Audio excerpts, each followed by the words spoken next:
টঙ্গীতে ইমামকে গুম করা হলো, চট্টগ্রামে অ্যাডভোকেট আলিফকে হত্যা করা হলো, অসংখ্য আমাদের মুসলিম বোনদের সম্ভ্রমকে নষ্ট করলো যে ইসকন, সে ইসকন কেন নিষিদ্ধ হচ্ছে না?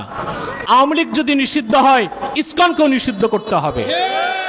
কিন্তু বর্তমান সরকারের উপদেষ্টারা বিভিন্ন আলেম ওলামা লেবাসধারী হিন্দুদের পূজা মণ্ডপে ঠিকই যাচ্ছেন হিন্দু প্রীতি প্রদর্শন করতে, কিন্তু যে ইসকন বাংলাদেশে একটি সাম্প্রদায়িক দাঙ্গা সৃষ্টি করতে চায় তাদের বিরুদ্ধে তাদের কোনো বক্তব্য নাই কেন?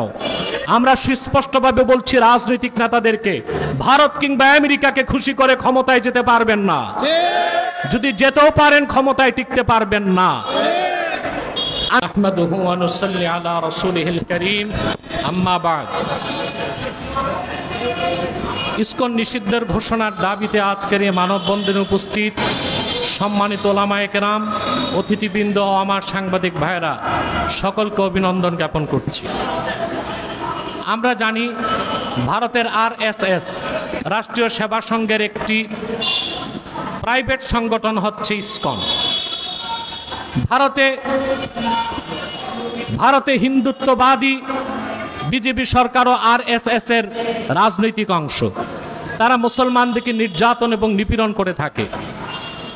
বাংলাদেশ একটি স্বাধীন মুসলিম রাষ্ট্র, এখানে অঘোষিতভাবে মুসলমানদের নির্যাতন নিপীড়ন করার জন্যই ইসকনকে বাংলাদেশে প্রতিষ্ঠিত করা হয়েছে। আমরা দেখি উগ্র হিন্দুত্ববাদে যারা বিশ্বাসী RSS সদস্য, ইসকন সদস্য, মুসলিম মেয়েদেরকে ধর্ষণ করাকে তারা তাদের ধর্মীয় একটি পুণ্যময় কাজ মনে করে থাকে।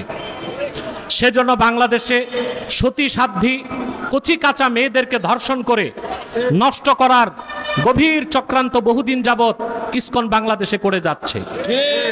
বিগত ফেসিবাদের আমলে এই ইসকনের বিভিন্ন সদস্য প্রশাসনের বিভিন্ন পর্যায়ে বসেছিল।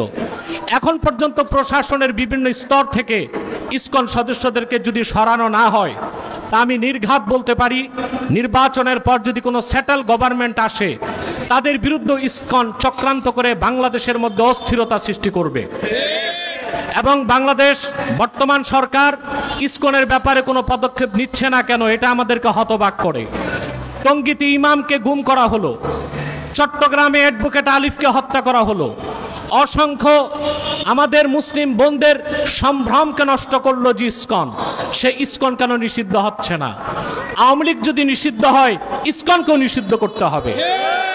কিন্তু বর্তমান সরকারের উপদেষ্টারা বিভিন্ন আলেম ওলামা লেবাসধারী হিন্দুদের পূজা মণ্ডপে ঠিকই যাচ্ছেন হিন্দু প্রীতি প্রদর্শন করতে, কিন্তু যে ইসকন বাংলাদেশে একটি সাম্প্রদায়িক দাঙ্গা সৃষ্টি করতে চায় তাদের বিরুদ্ধে তাদের কোনো বক্তব্য নাই কেন? আমরা সুস্পষ্টভাবে বলছি রাজনৈতিক নেতাদেরকে, ভারত কিংবা আমেরিকাকে খুশি করে ক্ষমতায় যেতে পারবেন না, যদি যেতেও পারেন ক্ষমতায় টিকতে পারবেন না। আমি আরেকটি কথা বলবো, বর্তমান সরকারকে, বাংলাদেশের বিভিন্ন জায়গায় যে পরিকল্পিত আগুন কাণ্ড ঘটছে, এখানেও ইসকনের হাত থাকতে পারে।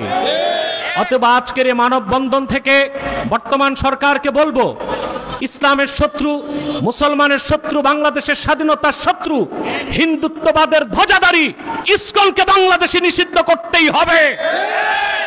যদি তা করার জন্য রাজপথে নামতে হয়, আলেম ওলামা পীর মাশায়েখের নেতৃত্বে বাংলাদেশের মুসলমান রাজপথে নামতে বাধ্য হবে।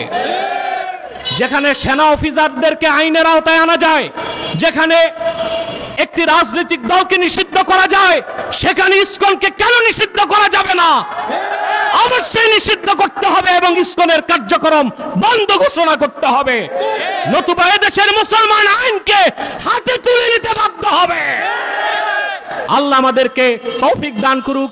সকলকে ধন্যবাদ জ্ঞাপন করে এখানেই শেষ করছি। ওয়া আখির দাওয়ানা আনিল হামদুলিল্লাহি রাব্বিল আলামিন। ওয়াসসালামু আলাইকুম ওয়া রাহমাতুল্লাহি তাআলা ওয়া বারাকাতুহু। নারে তাকবীর, আল্লাহু আকবার। ইসকনের আস্তানা, ইসকনের আস্তানা, এ যাও ঘুরিয়ে যাও, এই বাংলায় থাকবে না।